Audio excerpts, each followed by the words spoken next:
দূষিত ফলে আকর্ষণ বেশি। গ্রেফতার করেছি তাদের যে মোবাইল বা হ্যান্ডসেটগুলো আমরা পেয়েছি, জব্দ করেছি, সেগুলো যখন আমরা প্রাথমিকভাবে যাচাই বাছাই করে দেখেছি, প্রত্যেকটি বিষয়েরই তথ্য প্রমাণ আমরা সেখানে পেয়েছি।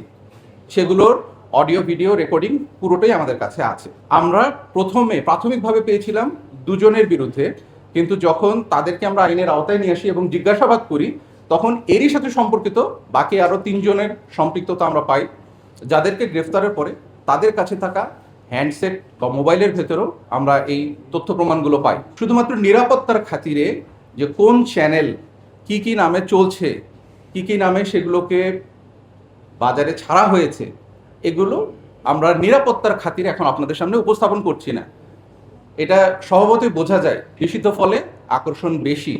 আমি যদি আজকে এই চ্যানেল কোনটা আমরা তথ্য পেয়েছি, কি পেয়েছি না পেয়েছি, সব বিস্তারিত আমাদের কাছে আছে, বাট এই বিষয়গুলো যদি এখনই আমরা জনসম্মুখে নিয়ে আসি, দেখা যাবে যে একটা নির্দিষ্ট বয়সসীমার নাগরিক যারা হয়তো এই বিষয়ে অতি উৎসাহী বা আগ্রহী, তারা হয়তো দেখা যাবে যে এই চ্যানেলগুলোতেই গিয়ে আবার পরবর্তীতে বা এই ধরনের অন্যান্য চ্যানেলগুলোতে পরবর্তীতে গিয়ে সাবস্ক্রাইব করা বা এই অপরাধ জগতের সাথে সংশ্লিষ্ট হয়ে যাওয়ার সম্ভাবনা থাকে। তাই মিডিয়াতে আমরা ওপেনলি এই জিনিসগুলোকে ব্যাখ্যা করছি। পাঞ্জাবের জগতে একটি বিশ্বস্ত নাম, শাবাব এথনিক ওয়্যার। আপনি কি বলতে চাচ্ছেন যে পর্নোগ্রাফির বিষয়ে? অবশ্যই এই জিনিসগুলোকে আমরা মনিটর করছি। আমাদের র্যাবের পক্ষ থেকে যে সাইবার মনিটরিং টিম আছে, তারা এগুলো সার্বক্ষণিকভাবে পর্যবেক্ষণ করছেন। এবং এটা শুধু র্যাবের যে সাইবার মনিটরিং টিম পর্যবেক্ষণ করছে বিষয়টা কিন্তু তা না। এটা একটা টিম ওয়ার্ক, এবং এর সাথে র্যাব, পুলিশ সহ অন্যান্য যতগুলো আইন শৃঙ্খলা রক্ষাকারী বাহিনী মাঠে কর্মরত আছে, আমরা সবাই কাঁধে কাঁধ মিলিয়ে একসাথে এই কাজগুলো করি।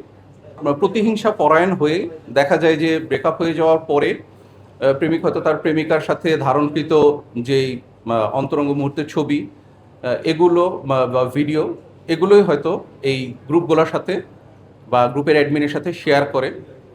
তো এইটা একটা প্রতিহিংসার একটা মাধ্যম বলা যেতে পারে, যেটা আমরা প্রাথমিক তথ্যে পেয়েছি। কিন্তু এই বিষয়ে এই অপরাধ জগৎটা আসলে অনেক বিস্তৃত, যেটা হয়তো আপনারা নিজেরাও জানেন যে অপরাধ জগৎটা আসলে অনেক বিস্তৃত। অনেকভাবে এখানে মেয়েদেরকে ভিক্টিমাইজ করা হয়, এবং আমাদের সমাজের এই আমি বলবো যে আন্ডার এজড যে মেয়েরা আছে বা তরুণীরা আছে, তারা ম্যাক্সিমামই এর ভিকটিম হচ্ছে। সেই জন্যই আমি আপনাদের মাধ্যমে সকলের দৃষ্টি আকর্ষণ করব, যাতে আমরা আমাদের পরিবার পরিজনের দিকে লক্ষ্য রাখি, কেউ যাতে এইভাবে অপরাধ জগতের সাথে সম্পৃক্ত হয়ে না যায়, এদিকে আমাদের সজাগ থাকতে হবে।